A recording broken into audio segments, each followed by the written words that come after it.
Hey, buddy. Morning. How are you? Good. How's it going? Good. Good to see you. Nice to see you. How's your day going so far? Oh, the usual, nonstop, this, that, and the other thing. Putting out 10 fires at once. How many people you got working over there? We have 3, 1, 2, 3, 4.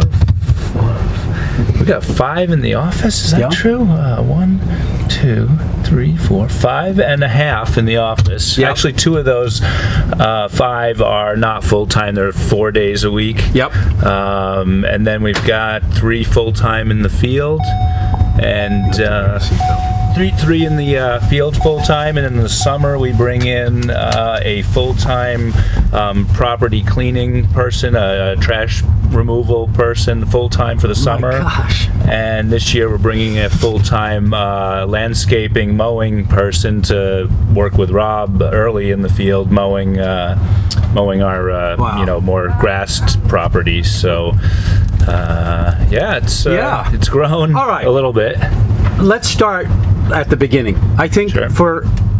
I think a lot of people in different towns are going to watch this, to be honest with you.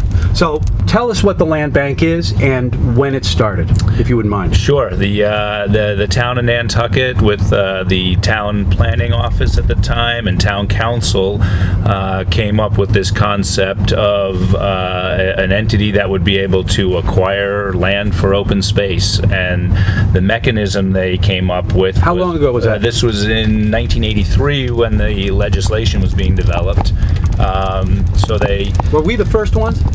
We believe that we were the first of its kind anywhere, the land bank. And so the mechanism for generating funds to buy land for open space was to be this real estate transfer tax, where the buyer of any real estate on Nantucket would have to pay an additional 2% fee to the land bank. The land bank would collect that fee, and a 5-member elected commission, the land bank commissioners, would utilize that fund to buy and preserve land for the public's benefit and enjoyment. Yep.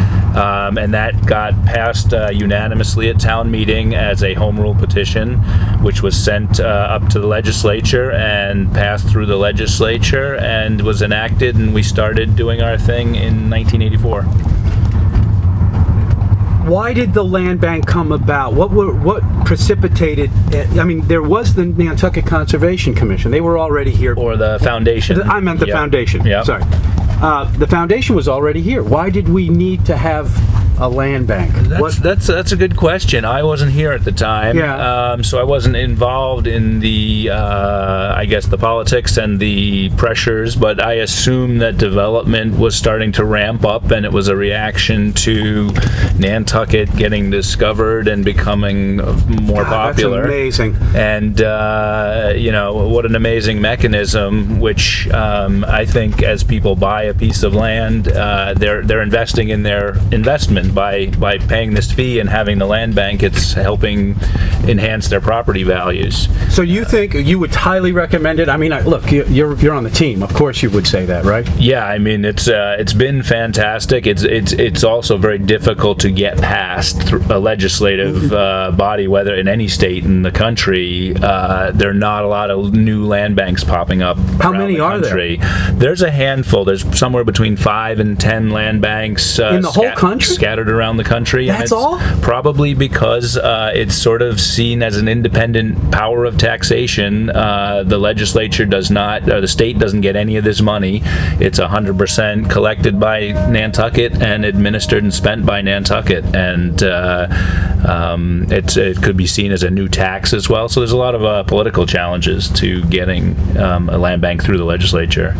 Well, if it's worked so well for us, you would think that other communities would see this and go, wow. And we get calls all the time, and in fact, the Cape tried to pass a land bank, a Cape-wide land bank.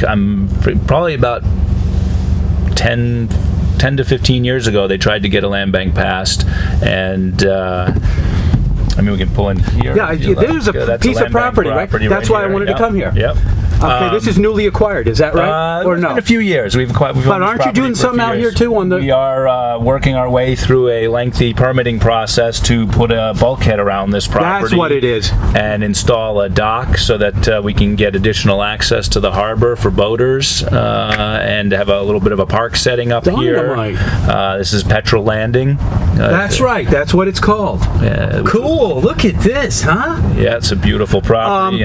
All right, but before let's go back to what you were just saying. So yeah, the Cape Cod tried to get a land bank passed, and it typically meets with resistance from the real estate community. The Massachusetts Realtors Association came out against the Cape Cod effort for a land bank, and it worked its way through the process. And I believe what came out of it was the forerunner to the Community Preservation Act, where instead of having a 2% fee on real estate transfers, what it evolved into on the Cape was the towns having an ability to put a surcharge on their real estate tax that would be paid by every property in the town or community that adopted this. And that money would not only go towards open space, it would go towards historic preservation and affordable housing as well. So I'm pretty sure that was the forerunner to what became a statewide program called the Community Preservation Act. It's interesting. And which then the Nantucket adopted that as well. So we put the maximum allowance was a 3% up to 3% surcharge on our real estate taxes, and we were one of the first towns in the state to adopt that. And there was matching funds. It was, I think, a 50% match. The state matched whatever we raised here.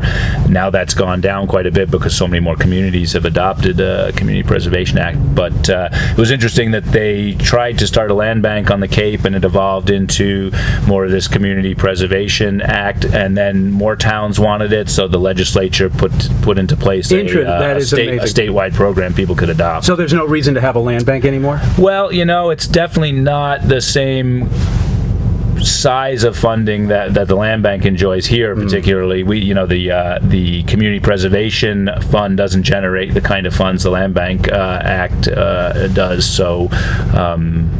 And so going back to when it was basically invented or adopted back in 1984, the more real estate development and trade in real estate that was happening, the more money came to the land bank to get in the game. So it was a great concept that allowed us to stay in the game, because the more land that was being bought or sold and developed, the more money came to the land bank to get in that market and buy land. So exactly. So it's been really successful. When they started the land bank, and I don't know if you can answer this or not, did they know that it would be something that would be finite, or would it just keep going? Did they have an idea? Did they say, okay, we only need this thing for maybe 10, 15 years? Right. Well, we're 30 years in, and I don't think that while the Act does state that should we ever go out of existence, all of the land bank owns would go to the town, and the town would become the owner of all that land if we were ever legislated out of existence. I see. Right, of course.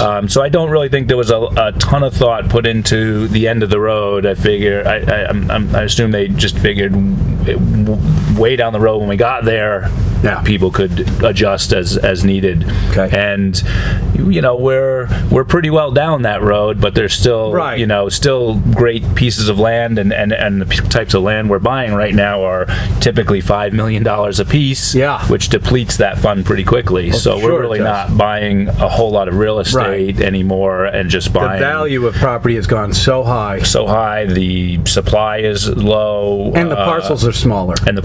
But pieces like this piece on the water are priceless from a public perspective. Oh my gosh! So tell me what you're going to do here. Here at Petrel Landing, because this has sort of been overwashed over time with storms and is not that usable in its current state, we're in the process of applying to put a bulkhead in around the property so that it can get filled and leveled off into a piece of property.